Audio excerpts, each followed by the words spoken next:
Bien, comenzamos esta nueva entrevista para Alada Chile y en esta vez estoy con Jorge Araneda, eh, doctor candidato en Relaciones Internacionales en Medio Oriente de la Universidad de Ankara, Yildirim Beyazıt, magíster en Historia Contemporánea en la Universidad de Chile, editor y analista del portal El Intérprete Digital, residente en Estambul y becario por el Gobierno de la República Turca y Universidad de Ankara.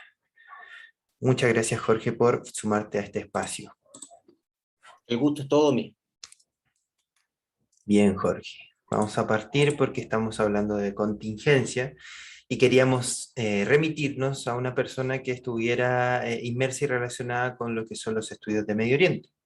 Por lo tanto, primero que todo, Jorge, ¿qué debe saber una persona cuando desea entrar en materia sobre Medio Oriente? Principalmente para no caer en estereotipos y desarrollar un aprendizaje sincero e informado de la situación que desea investigar. En primer lugar, yo creo de que existen dos grandes grupos que necesitan y que deberían tener acceso a información veraz y objetiva sobre Medio Oriente. Uno tiene que ver con el público general, con los ciudadanos a pie, que tienen o que necesitan conocer otras realidades para comprender el mundo en el cual están insertos, pero también cuáles son las problemáticas que afectan a otras regiones del mundo que en particular, y hablando sobre el Medio Oriente, no son tan ajenas a la realidad latinoamericana. Solamente como ejemplo, si uno compara las movilizaciones de las que hoy en día se van a categorizar como las primaveras árabes en sus demandas políticos sociales, que la población a lo largo del norte de África, del Magreb, del Mashriq, le van a levantar en contra de su gobierno, son demandas sociales, populares, que hacen completamente sentido a cualquier país de Latinoamérica, que son mejoren la calidad de los servicios de salud, vivienda, educación, lo que tiene que ver con inflación, lo que tiene que ver con un paro o con el desempleo, con las oportunidades de poder surgir, pero también con la inequidad social que está produciendo estos estados, algunos lógicamente más autoritarios que otros. Si uno toma esas demandas y la pone en contexto latinoamericano y a un latinoamericano le explica que en otro país, por la situación estructural de la economía, la población se está levantando para pedir o para declamar estas demandas sociales de transformación político-económica, siempre bajo el alero de una profundización de la democracia, no le parecería ajeno y tampoco parecería tan extraño. Eso tiene que ver con un grupo. El otro grupo que tiene que ver con los especialistas.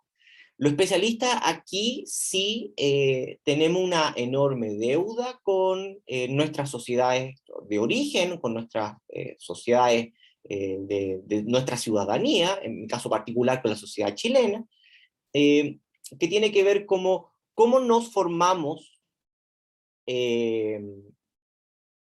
de una forma mucho más profesional. Siendo de que en Latinoamérica, y hablo en Latinoamérica en general, pocas universidades tienen planteles estables y con proyectos de larga data, que las universidades lógicamente apoyen proyectos de larga data, para estudiar Medio Oriente.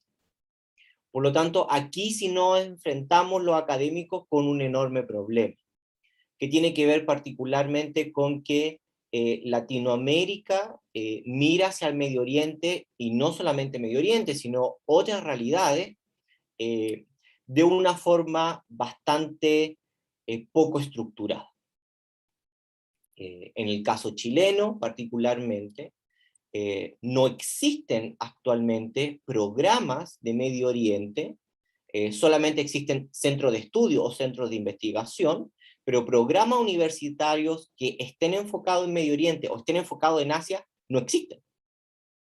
Por lo tanto, ahí como académicos tenemos que tener un enorme cuidado. Y esto abre, lógicamente, ciertos reparos. Y estos reparos no provienen de algún espacio disruptivo, sino es la norma. Cualquier profesional, ya sea una persona que se quiere dedicar a biotecnología, a defensa, a relaciones económicas, a ley internacional, etcétera, etcétera, tiene que tener una capacidad y una profesionalización real.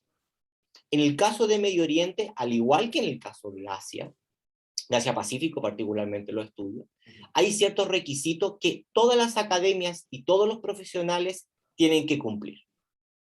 Estos son en particular, uno, el dominio de la lengua en la cual la sociedad a la cual uno está estudiando se desenvuelve. Ujú. Por lo tanto, no es posible o es muy difícil que un profesional pueda desempeñarse de forma real sus investigaciones si no domina el área, si no domina, perdón, la lengua en la cual la realidad que se está desenvolviendo, uno tiene que estudiar. ¿Sí? Si uno se dedica, lógicamente, a estudiar Japón, China, Corea, que lamentablemente, pero no lamentablemente, pero más dificultoso aún, son lenguas diferentes, Ujú. lógicamente habrá que tener algún dominio. Yo no digo que los profesionales tengan que tener un dominio nativo, eso es un esfuerzo que va a conllevar muchísimos años, pero sí, por lo menos, una capacitación y una profesionalización en su lengua. En el caso de Medio Oriente, eh, existen tres grandes lenguas que lógicamente que se pueden dominar. Una que es la mayor, que es el árabe, ya sea en su modo dialectal, o sea, en su modo nacional, al igual que el español o el castellano en Latinoamérica. Uno puede Ujú. aprender el español de Chile, Argentina, Perú, Bolivia, son diferentes, pero se pueden entender. El árabe estándar o el árabe clásico, que es lógicamente que se utiliza mucho más para aspectos legales, jurídicos y lógicamente religiosos. Ujú. Pero tiene que haber un dominio o tiene que haber alguna profesionalización en esa área. Segundo puede ser el turco, que es una de las grandes potencias de Medio Oriente, también una lengua que es mucho más cercana al español, por su grafía, no por su gramática. O el persa o el farsi, que se habla en Irán, que es otra gran potencia. O sea, depende de cuál es la realidad que uno quisiera estudiar, pero uno tiene que tratar y hacer un dominio de esa lengua. Por otra parte, uno tiene que capacitarse en programas de estudio que se centren en la realidad que uno quiere estudiar o especializarse. Nos sirven programas generales en donde existe solamente existe una clase de Medio Oriente, un módulo de Medio Oriente, una introducción a Medio Oriente, y con eso te capacita para desempeñarse en términos de decir, yo soy experto en Medio Oriente. ¿No? Y eso Cuando, en cualquier grado. cuando uno va descubriendo, me imagino que va notando más los matices, porque siempre entra desde la generalidad y más aún considerando la diversidad cultural y étnica que existe en Medio Oriente, me imagino que siempre es un descubrimiento ir logrando descubrir las diferencias propias dentro de cada país, dentro de cada tribu, dentro de cada grupo social que van demostrando que la experticia más bien cuando uno empieza a estudiar más que acercarse, se aleja porque se abren más cosas, se abren muchos más temas. Sí, exactamente. Y yo siempre pongo, cuando yo estaba dando clase en Chile, yo siempre ponía el mismo ejemplo.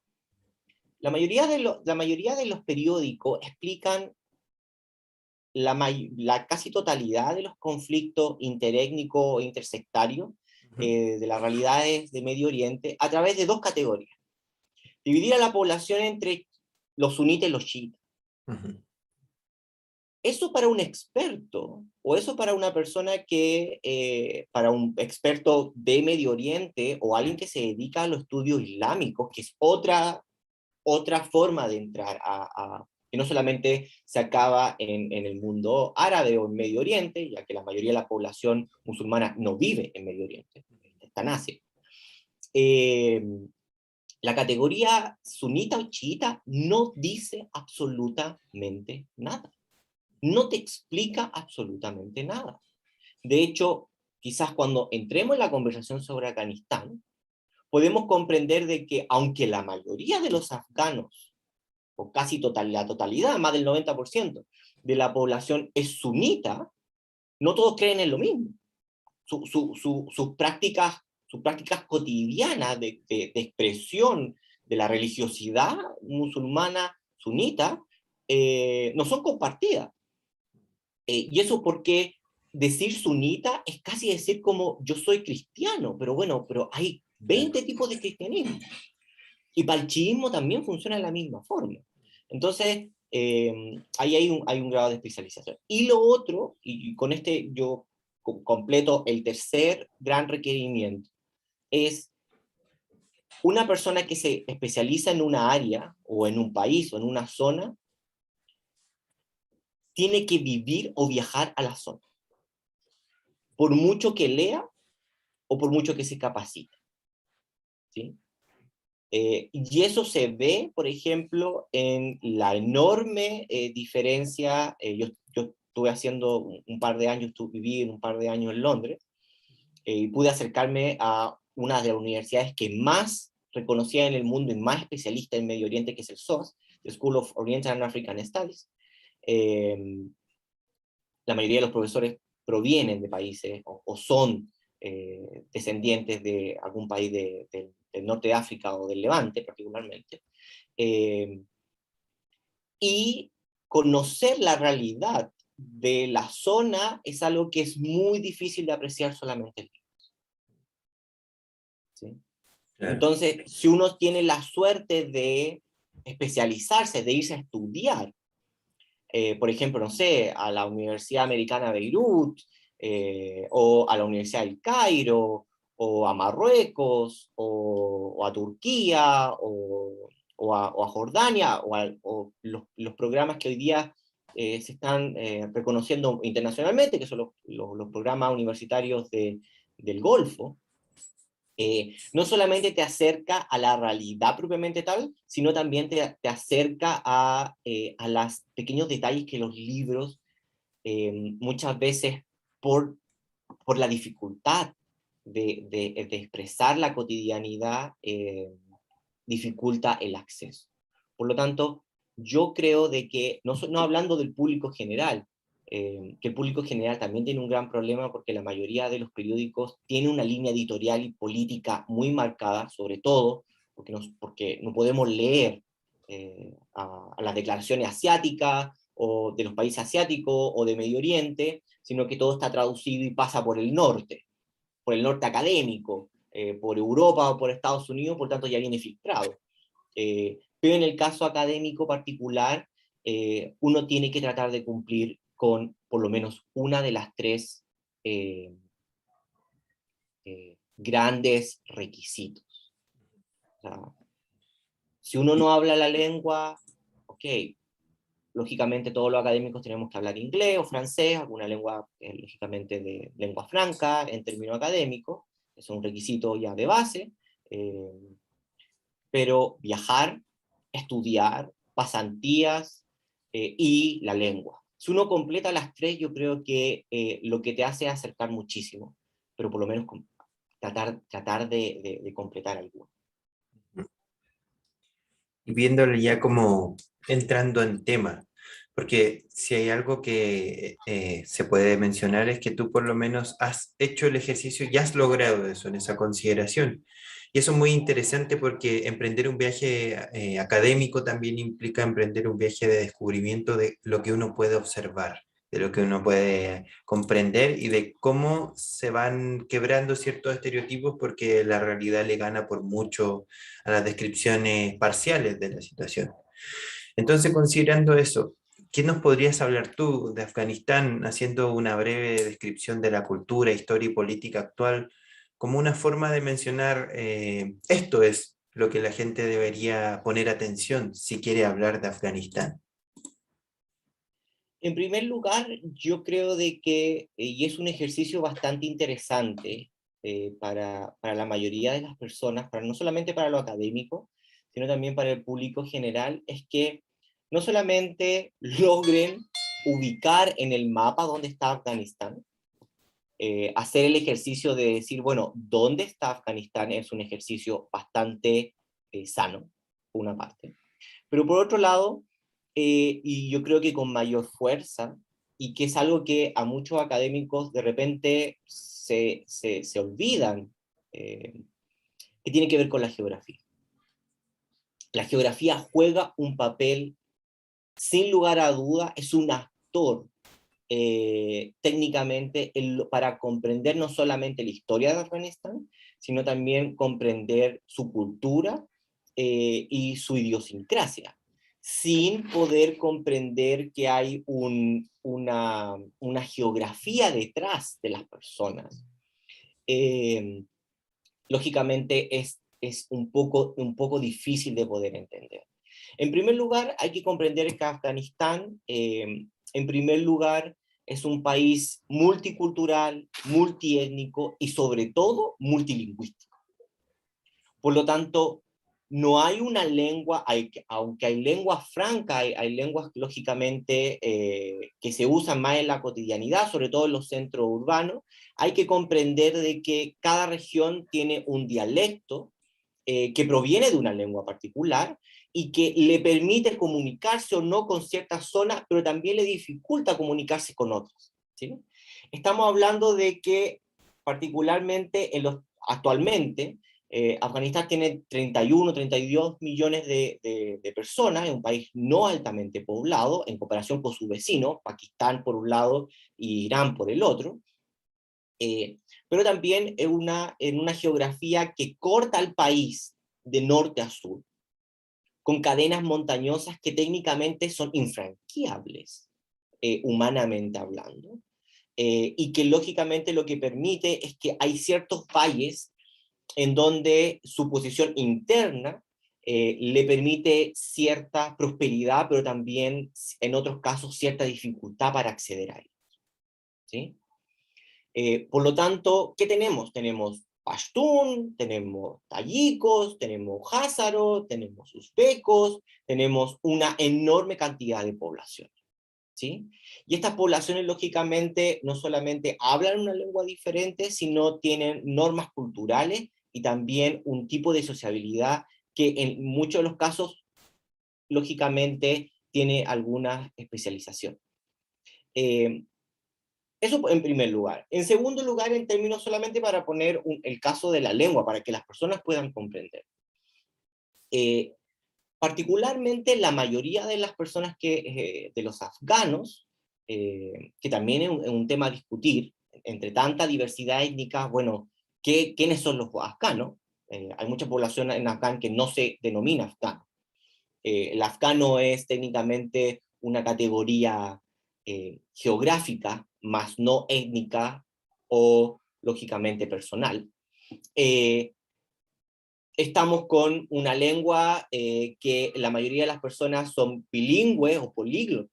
Esto significa que la mayoría de las personas no solamente habla su lengua propiamente tal, que puede ser el Dari o el Pashtun, que son las más importantes, el Dari con un 78%, el Pashtun con un 50% de personas, aunque la mayoría de los afganos hablan Dari y Pashtun al mismo tiempo, pero también con otros tipos de lenguas. Está el uzbeco, el turkmano, el urdu, el nuristani, hay personas que hablan árabe, baluchi, por lo tanto hay una diversidad lingüística que lo que técnicamente despliega es una diversidad cultural que está por detrás.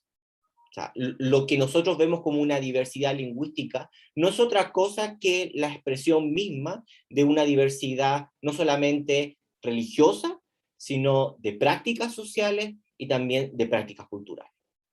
Eh, por ejemplo, eso por una parte. Por otra parte, cuando uno habla, para que uno también haga las relaciones de con qué países tienen más contacto o no, El Dari, que es una de las lenguas lógicamente más habladas en Afganistán, está relacionado con el persa, con el farsi. Por lo tanto, para una persona que habla Dari, lógicamente el farsi tiene otra morfología en términos vocales, pero no le parecería tan raro. De hecho, que parece muy sorprendente, cuando empiezan a aparecer los primeros videos de la toma de los talibanes, o de los talibán, y con declaraciones cuando se toman el parlamento, o cuando llegan a la casa del presidente, del expresidente de la república, y lógicamente las primeras grabaciones lo que nosotros tenemos son estos insurgentes conversando entre ellos. Muchos de los analistas decían, ¿en qué lengua están hablando estas personas? Y eso lo que habla son de dos cosas. Uno, de que en primer lugar, y esto es un gran error que la mayoría de las personas no comprende, es que la minoría de la población vive en la urbe. Menos del 20% de la población de Afganistán vive en Kabul, en Kandahar, en Herat, en Mazar-i Sharif o Kunduz, que son las grandes centros urbanos. De hecho, Kabul es la única ciudad que tiene más de 1 millón de personas, tiene 4 millones de personas.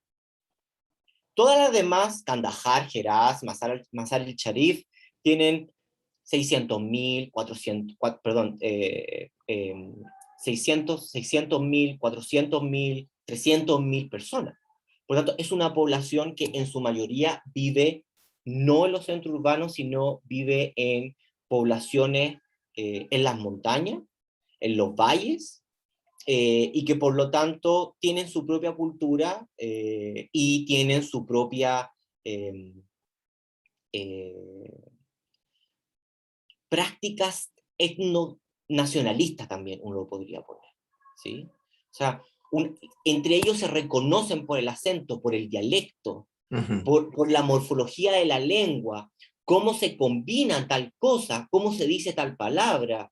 Si una persona habla completamente Dari, o una persona habla completamente Pashtun, o una persona mezcla el Pashtun con el Nuristani o con Baluche, o alguien habla un poco por ejemplo, de Dari, con un poco de árabe, no, esa persona es del norte. Se habla completamente Pashtun, o bueno, esa persona es del sur. Por lo tanto, esas diferencias producen una diversidad cultural, por una parte. Por otra parte, hay que comprender que nunca hubo un gobierno central que pudiese homogeneizar, como en la mayoría de los países latinoamericanos, no solamente la lengua, sino también la cultura. Claro. ¿Sí? Ese proceso de homogeneización, ese proceso de crear lo afgano, es un proceso que todavía está en construcción en Afganistán, más que es un proceso de que se ha podido realizar. A mí algo que me llamó la atención era que cuando vi el perfil del expresidente de Afganistán, era antropólogo de carrera. Y pensaba, bueno, debe ser una consideración idónea que cuando existen pugnas tribales, el poder también traslada el idioma, traslada normas socioculturales. Por lo tanto, también ahí hay una consideración muy distinta de cómo se logra construir un proyecto país dentro de tanta divergencia. Claro, esa es una de las grandes preguntas abiertas, pero también es una de las grandes preguntas y uno de los grandes errores de la presencia norteamericana particularmente. Que no fue un error, lógicamente, de los norteamericanos, sino también fue uno de los grandes errores hacia atrás en la historia, de crear un gobierno central en una incapacidad de un Estado que, atravesado por una geografía, disculpa, y atravesado por fronteras, no permite fácilmente, no digo que sea imposible, no permite fácilmente la conclusión de un proyecto nacional, estatal, de una forma tan simple. Solamente como dato, hasta la presencia soviética en Afganistán, la zona del noreste, está todo el norte de Afganistán, y está lógicamente lo que es la entrada hacia el sur. Antes de que construyeran un túnel para cortar parte de una montaña, el norte de Afganistán en invierno quedaba completamente imposibilitado de comunicarse con el sur. O sea, por mientras de que, por ejemplo, de que los soviéticos y los primeros gobiernos apoyados por los soviéticos no construyeran puentes, caminos, y que cortaran cerros o que pudieran crear ciertos tipos de pasadizos para cruzar, hay muchas zonas que en invierno o incluso en primavera eran imposibles de acceder. Por lo tanto, concretar un proyecto nacional en esas condiciones sin esa infraestructura es un desafío bastante singular.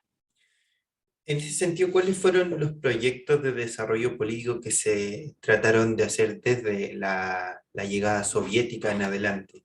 Porque pues, en estos cambios, ¿cuál es la configuración política que se buscaba en Afganistán?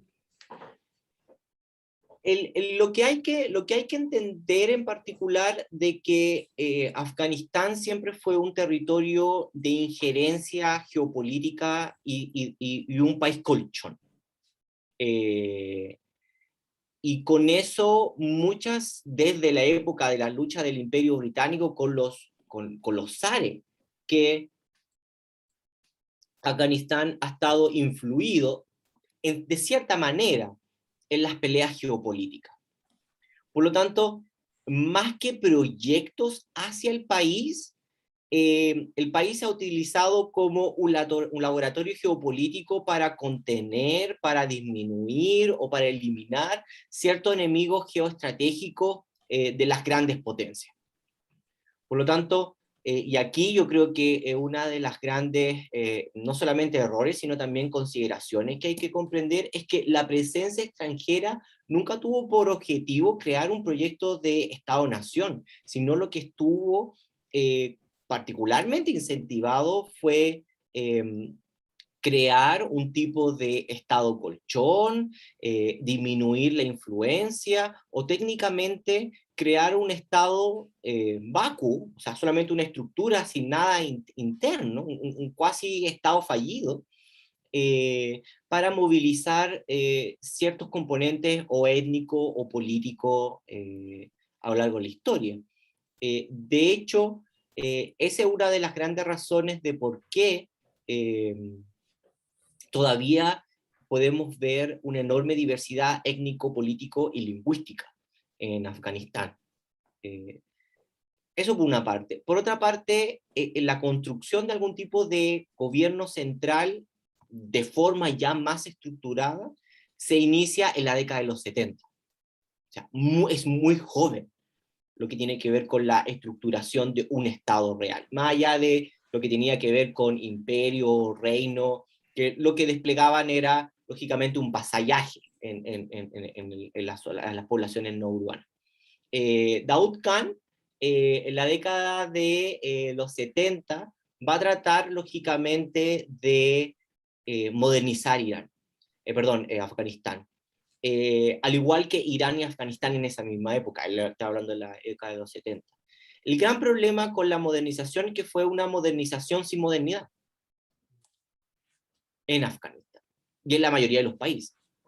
Fue una modernización que lo que trajo fue una modernización solamente a la urbe, al espacio urbano, en donde vivía la menor cantidad de la población, en donde no tocó las lógicas político-administrativas de la zona no urbana, como por ejemplo los consejos de ancianos, las shuras locales, y lógicamente la lengua o la etnia, porque no era posible de hacer. Aunque en la época de los 70, apoyado por una parte por un juego entre me gano por un año la confianza de Estados Unidos y por otra parte la confianza de la ex Unión Soviética para recibir ayuda extranjera. Por una parte lo que produjo son dos cosas. Primero, sí modernizó el Estado, un Estado bastante premoderno, con una estructura bastante premoderna, básica, pero lógicamente lo que produjo, y que todavía lo tenemos hoy en día, es que produjo una enorme cantidad de corrupción, inequidad económica, y lógicamente desvinculó ciertas áreas. Por lo tanto, lo que creó fueron dos grupos. Unos grupos que se resistían a la modernización porque no la comprendían, no la entendían en las lógicas disruptivas que estaba produciendo esta modernización, que eran los espacios no urbanos, pero por otra parte, una enorme cantidad de periodistas, funcionarios militares, funcionarios gubernamentales, profesionales universitarios, que vieron, tanto islámicos como seculares, que vieron lógicamente en la época de los 70, de que el Estado había que darle un nuevo camino en esta crisis económica que estaba atravesando el país. Por lo tanto, esto nos lleva a lo que tiene que ver con los grandes periodos de transformación, que va a ser que se van a crear diferentes grupos de presión, ligados particularmente a los grupos no urbanos, particularmente presionados por las reformas agrarias, y también presionados particularmente porque en el 78, en 1978, después de un golpe de Estado, se crea literalmente la República Democrática de Afganistán, con Nur Muhammad Taraki, apoyado lógicamente con la ex Unión Soviética. Y esto va a cambiar el panorama político, y esto es algo que la gente todavía no lo puede comprender.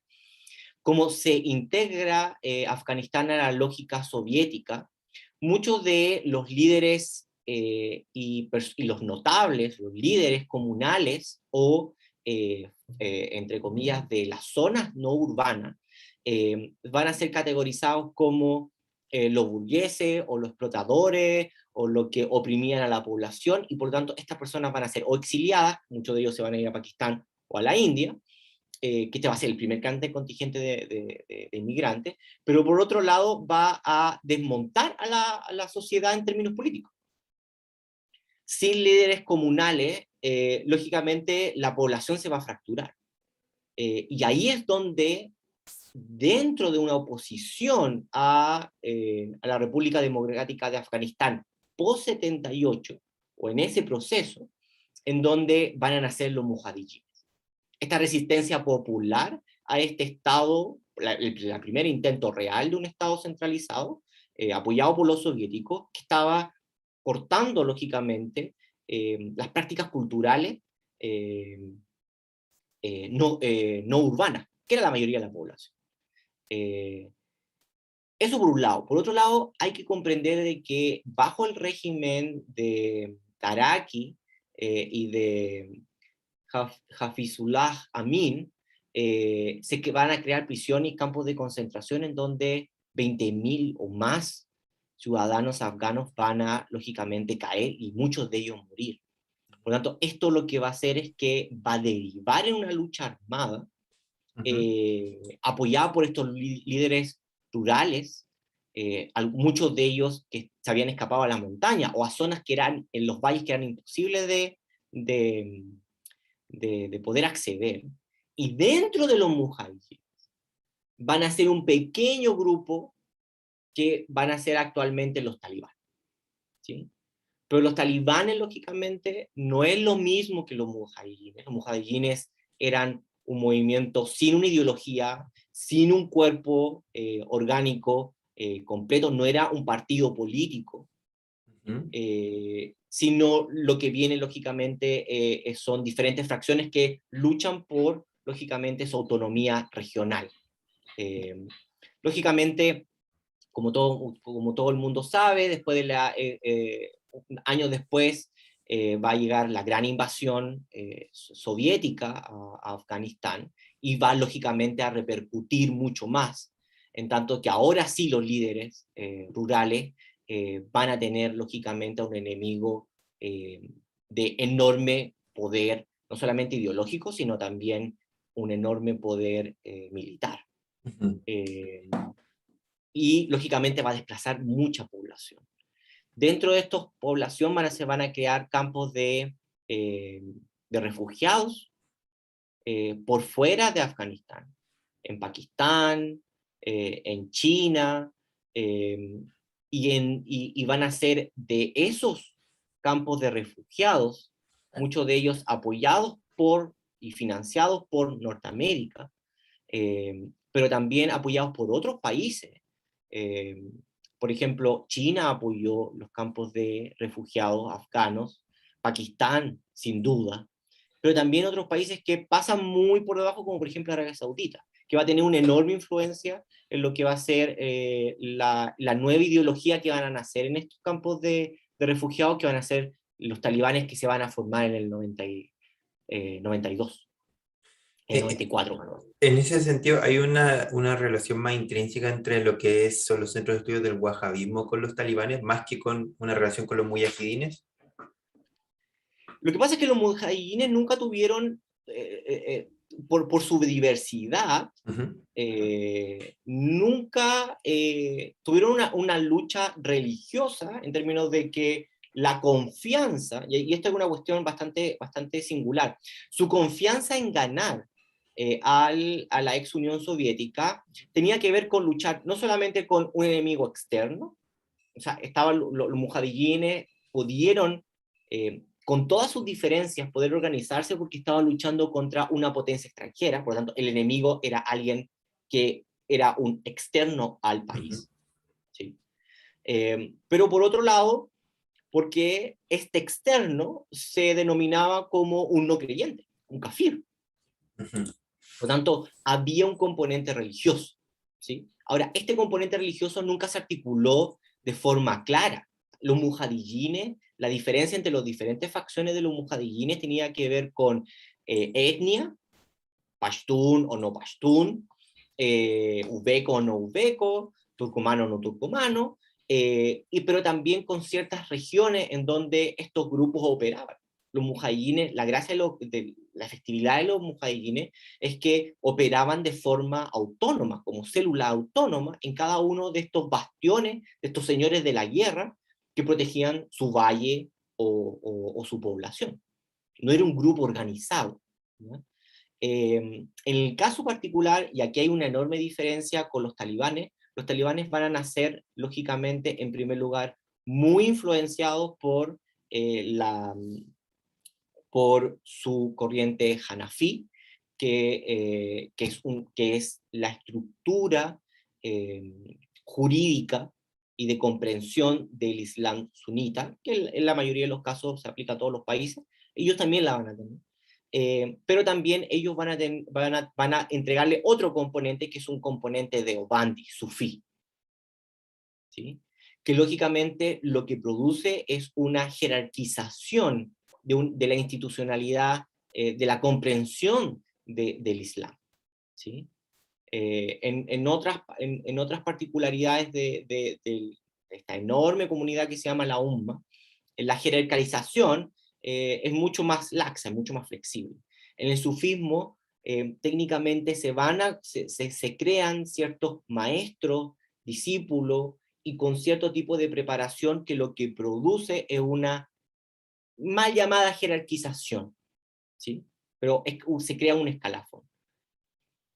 Este componente Hanafi de Obandi va a ser enormemente influenciado por la presencia wahhabi, ¿sí? Y eso le va a dar un componente no solamente fundamentalista, sino también un componente extremadamente conservador y literal a estudiar no solamente el Corán, sino también los hadices.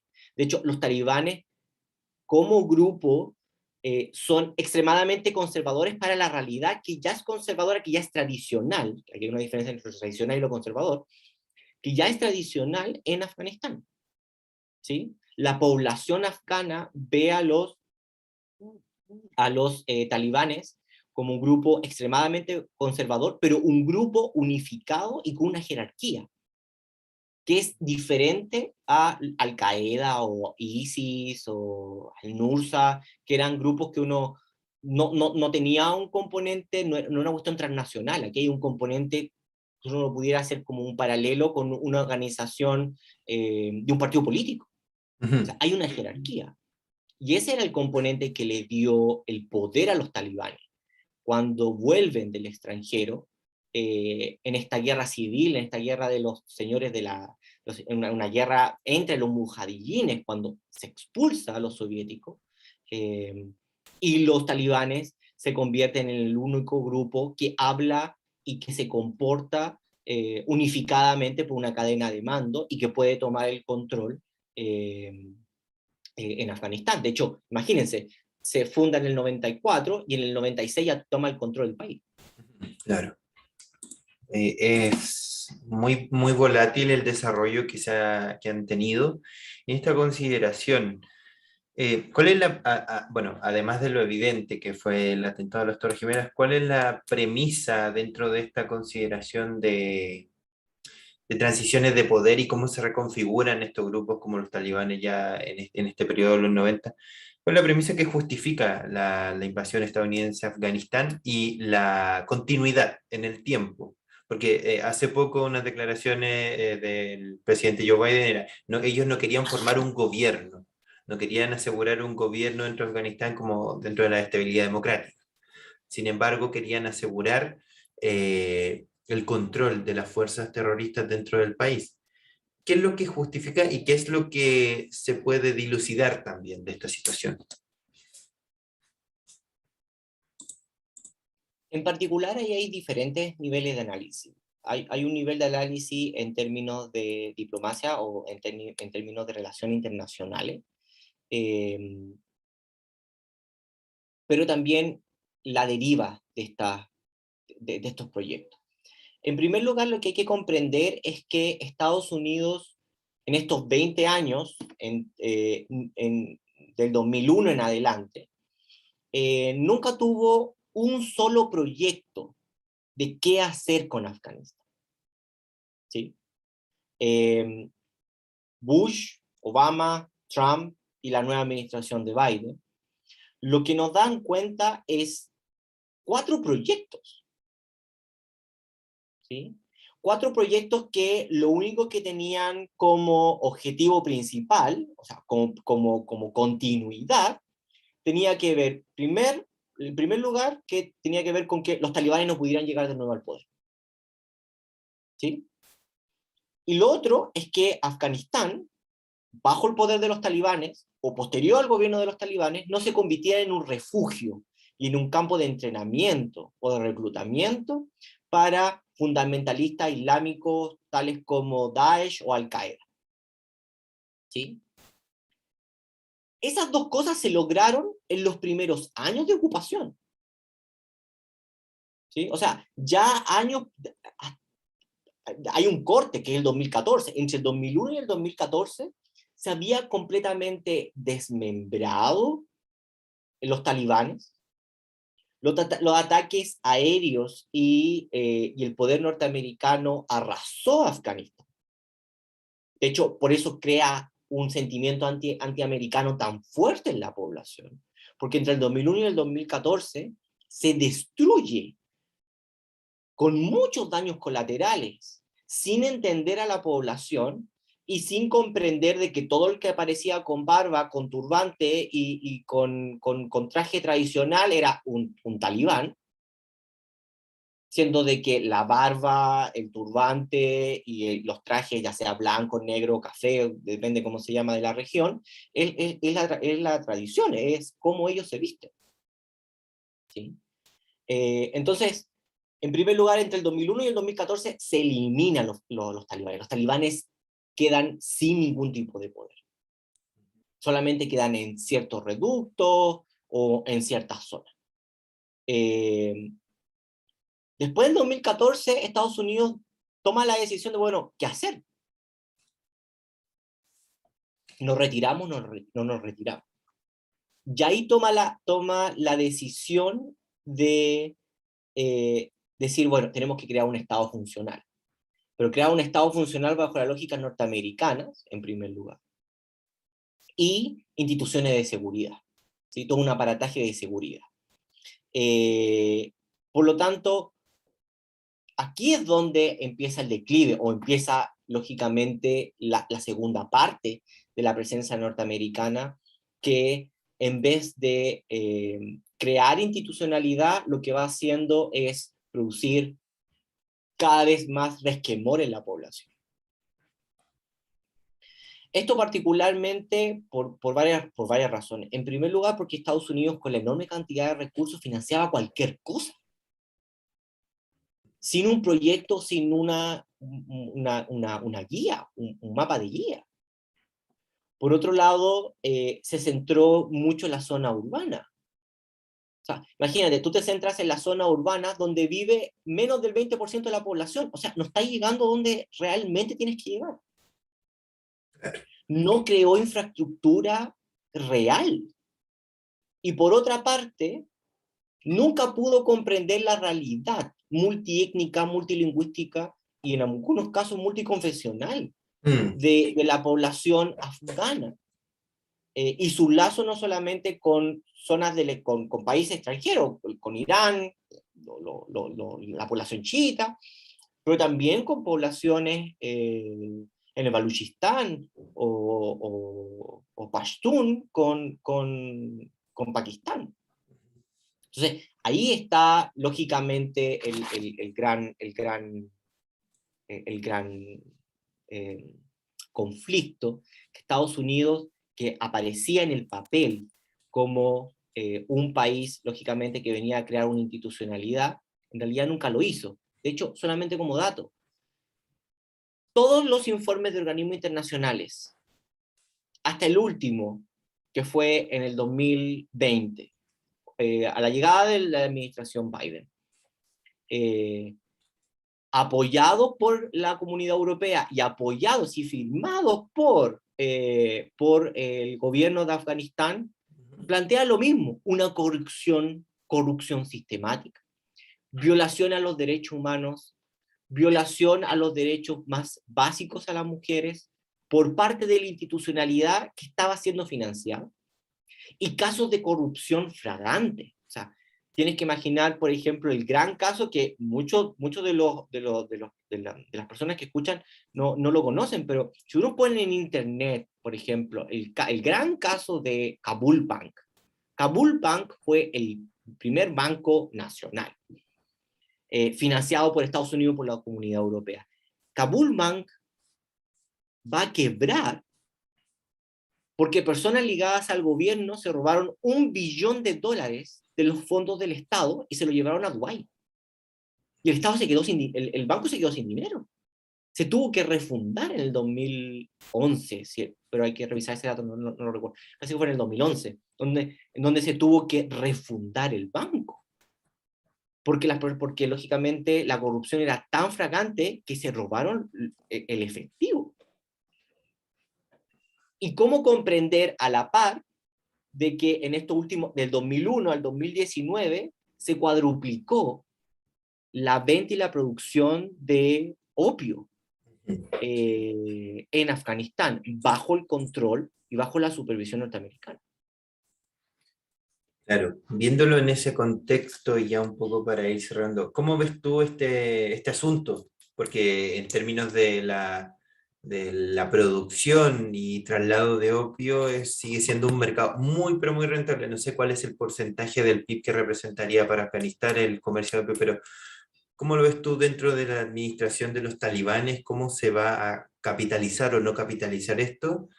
¿Y cuál crees que va a ser la actuación de Estados Unidos frente a esta situación? En primer lugar, lo que hay que comprender es que los talibanes, si uno estudia o si uno compara el régimen talibán en su gobierno entre el 96 y el 2001, fue un régimen brutal, fue un régimen represivo, fue un régimen, lógicamente, que no aspiraba a una democracia, no estaba dentro de su lógica. Pero sí hay que destacar que, en primer lugar, fue un régimen que sí, y esto en política real, sí comprendía su electorado, aunque no es su electorado técnicamente, pero sí comprendía la lógica de los países, desde su país. ¿sí? Por lo tanto, sí comprendía la lógica de las shuras locales, de los consejos de ancianos, de los señores de la guerra, y eso lo que permitió, por una parte, fue que los talibanes, siendo un grupo minoritario, no todos los pashtun son talibán y no todos los talibanes son pashtun, también hay que hacer esa diferencia. Una cosa es religiosidad y otra cosa es étnica, no son homólogas. Sí, lo que hay que comprender es que, lógicamente, en su brutalidad, pudieron darle algo de estabilidad al país. ¿Sí? Por lo tanto, hoy en día, 20 años después, los talibanes no solamente han comprendido de que, y esto es una de las cosas que más ha sorprendido a todos los analistas, tienen que hacer relaciones públicas, ¿sí? Y no solamente le hablan a Norteamérica como Estado, sino le hablan al ciudadano norteamericano, ¿sí? No solamente le habla al ciudadano norteamericano, sino también le habla a los países de la zona, asegurando la estabilidad y la seguridad interna. Y también tratando de presentarse y tratando de ganar el reconocimiento internacional para, lógicamente, entrar en el funcionamiento como un emirato, ¿sí? Que es una cosa que parece que a los analistas se les va muy rápido, que ellos están aspirando por un emirato, no están aspirando por un califato. Y Estados Unidos y la comunidad internacional no tienen ningún problema con lidiar con emiratos. En el Golfo, todos son emiratos. Sí. ¿Ya? Entonces, el emirato como organismo institucional e internacional no es algo como se llama que lo inventaron los talibanes. De hecho, como se llama, en la realidad política de agentes, de actores internacionales, existen muchos que son emiratos. Ahora, aquí es uno de los grandes desafíos. Una cosa es llegar al poder y otra cosa es gobernar. Uh-huh. Y estos son dos niveles de administración y, lógicamente, de capacidad humana completamente diferentes.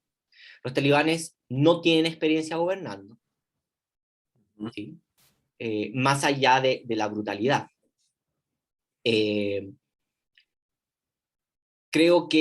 Yo creo que aprendieron mucho de lo que tiene que ver con el Estado fallido en Irak. Después, lógicamente, de Saddam Hussein.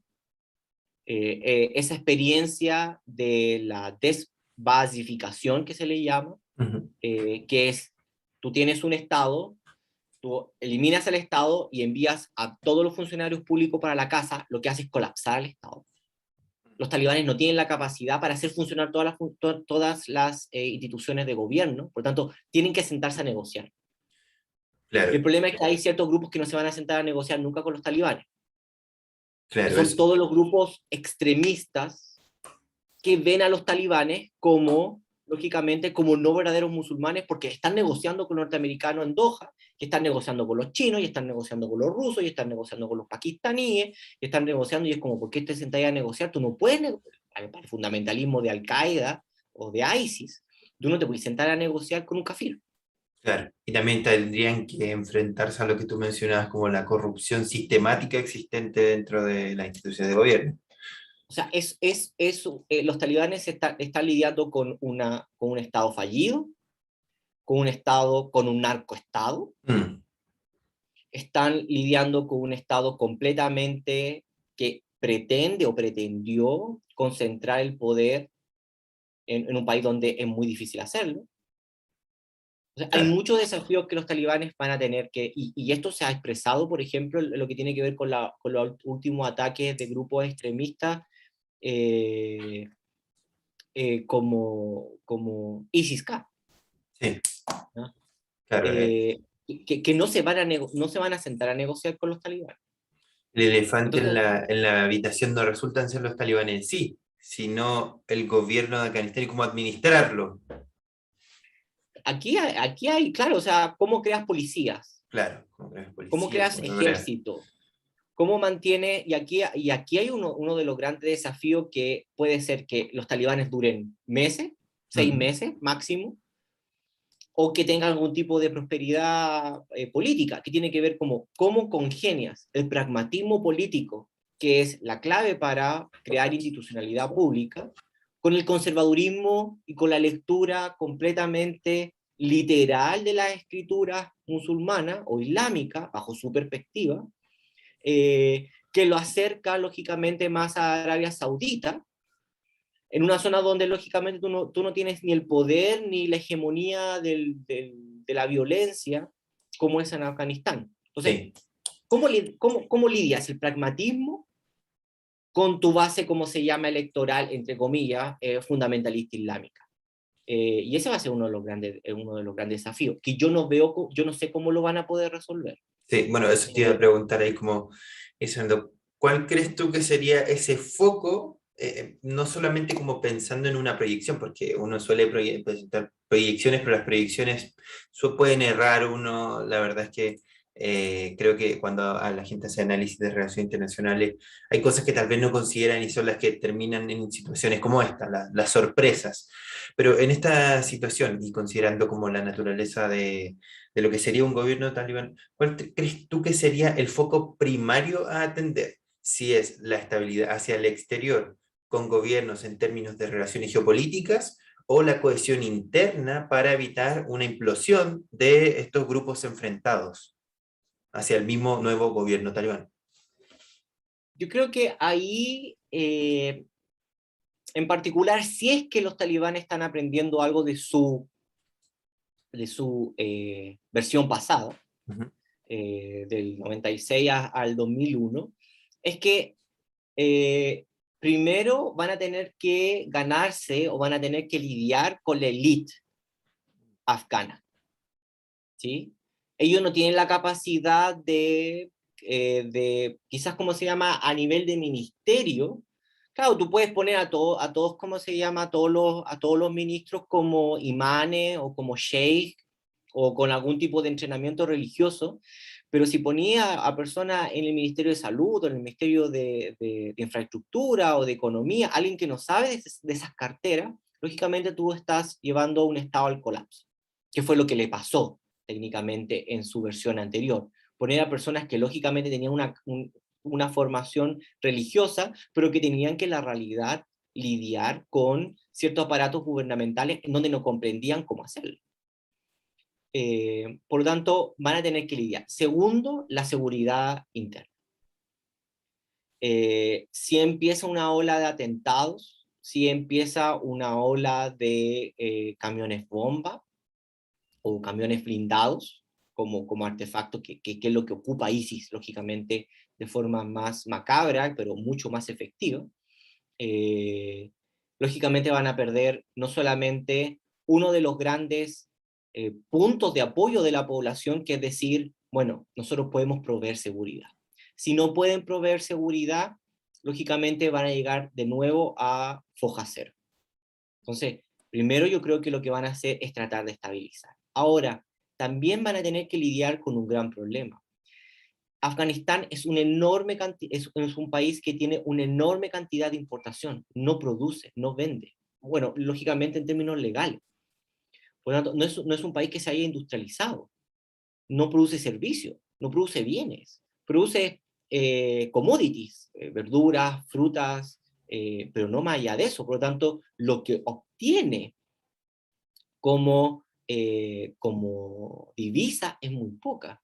Si el día de mañana Estados Unidos le pone una restricción económica, técnicamente, si Estados Unidos toma el camino de la guerra económica, Afganistán, lógicamente, va a colapsar en menos de una semana.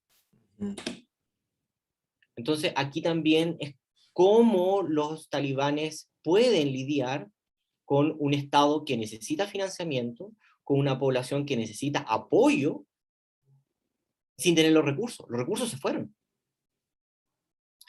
Y ese fue el gran problema de los últimos 20 años.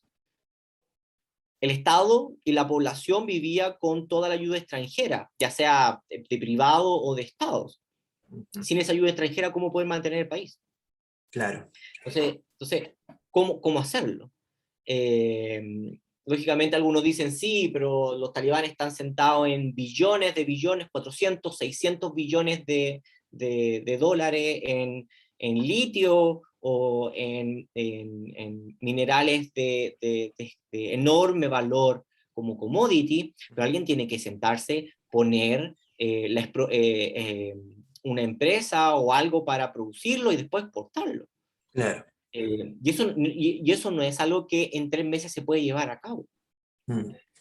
Por lo tanto, los próximos meses van a ser claves para no solamente ganarse la confianza, si es que los talibanes llegan a ganarse la confianza de su propia población, que está aterrada por el recuerdo Mm. de la primera versión, pero por otro lado, cómo ganarse la confianza en el panorama internacional, que la mayoría de los actores internacionales, tanto Irán, Tayikistán, Uzbekistán, Pakistán y China sobre todo, el requisito mínimo es que su guerra insurrecta, su fundamentalismo islámico y su aparato, entre comillas, de operación militar quede conscripto a las fronteras de Afganistán.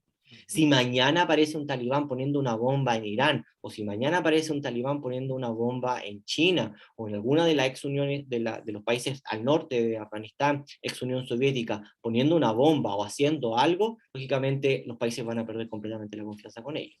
Claro. Y eso es sumamente difícil, porque incluso dentro de los talibanes también hay diferentes grupos. Creo que esas son las consideraciones más importantes a tener en cuenta. Jorge, algunas palabras finales para la gente que escucha. En primer lugar, mis palabras finales serían 2. Hay que aprender de la experiencia, de las más terribles, pero de las otras que no son tan terribles. Y una de las enormes experiencias que por los últimos casi 100 años, o por lo menos desde el 70 en adelante, Afganistán y muchos países de Medio Oriente han tenido que lidiar, Afganistán e Irak y Siria con mayor fuerza, es la fuga de cerebro. O sea, cada vez que los periódicos aparecen de que 400 o 4.000 o 400.000, sin importar el número de personas están saliendo de Afganistán, esa es técnicamente fuga de cerebro que no va a volver al país. Sí. Y la fuga de cerebro puede hacer colapsar técnicamente una población. Porque tú pierdes la capacidad de poder tener gente capacitada. Eso por una parte. En segundo lugar, comprender cómo se llama de que esto es una enorme experiencia de un Estado que fue tan corrupto que terminó por destruir su propia institucionalidad. ¿Sí? Y eso se da en todos los países de la zona, no es un caso aislado de Afganistán. Eso por una parte. Y por otra parte, y aquí yo sí lo invito, es que cuando lean las noticias, cuando lean los informes, no se dejen llevar por el sensacionalismo y por ciertos aspectos que lógicamente encubren o enturbian el análisis mucho más preciso. En primer lugar, categorizar que los talibanes, Al-Qaeda, Daesh o los mujahidines son lo mismo. En términos históricos, ideológicos y en términos de funcionalidad son completamente diferentes. Eso. Uno, no ir a Afganistán o no leer a Afganistán bajo nuestras lógicas liberales democráticas, porque no son lógicas que operan en la zona. ¿Sí? Los derechos humanos son los derechos que hay que crearlos, hay que concientizarlos, pero no es algo que se dé naturalmente. Los derechos humanos en Latinoamérica no nacieron con la democracia latinoamericana. Fue una lucha por, lógicamente, implantar que los derechos humanos tenían un valor. Esa lucha se está dando en Afganistán. Y hay que comprenderlo bajo eso. Y también comprender de que hoy en día la mayoría de los medios lo único que ponen ojo es en 2 situaciones. Uno, el gobierno del 96 al 2001, o sea, el primer gobierno de los talibán, y la nueva propuesta de ahora de este talibán 2.0, o como se le quiera llamar. nadie habla, ni nadie hace análisis, porque aquí hay una línea editorial también, ¿qué pasó en los últimos 20 años? Mm. ¿Qué pasó con los 20 años de la enorme, la gran potencia de Estados Unidos? Estados Unidos en los últimos 20 años solamente pudo hacer lo que quisiera con el país. La ex Unión Soviética no estaba funcionando, los chinos no estaban interesados en Afganistán. El mayor, ¿cómo se llama?, aliado de los talibanes, que era Pakistán, pero también estaba India, que estaba ayudando a los norteamericanos. Por lo tanto, los países de la zona no estaban con una enorme injerencia. ¿Qué pasó en esos últimos 20 años? ¿Qué pasó con el dinero? ¿Qué pasó con las instituciones? ¿Qué pasó con los ideales que los norteamericanos llevaron? Y ese análisis más duro y más preciso hay que llevarlo a cabo, porque eso explica por qué los talibanes tomaron el poder. Ujú. De otra forma no se pueden explicar. Estos tipos no se bajaron de los árboles, siempre estuvieron ahí. ¿Y por qué, lógicamente, pudieron llegar al poder? Sin comprender qué pasó en los últimos 20 años y solamente haciendo un salto temporal y volver, lógicamente, de nuevo y de nuevo y de nuevo lo que tenía que ver con la época de los talibanes en su primer gobierno, no ayuda a comprender qué pasa en el terreno. Bien, Jorge, te agradezco mucho la posibilidad de haber participado en este podcast y también por habernos brindado mucho de tus conocimientos. Creo que son muy decidoras las cosas que nos mencionas y también invita. Creo que siempre estas instancias son las que invitan a aprender más, a informarse más y a tener una visión mucho más integral de estos fenómenos. Entonces, de verdad, muy, muy agradecido de tu participación.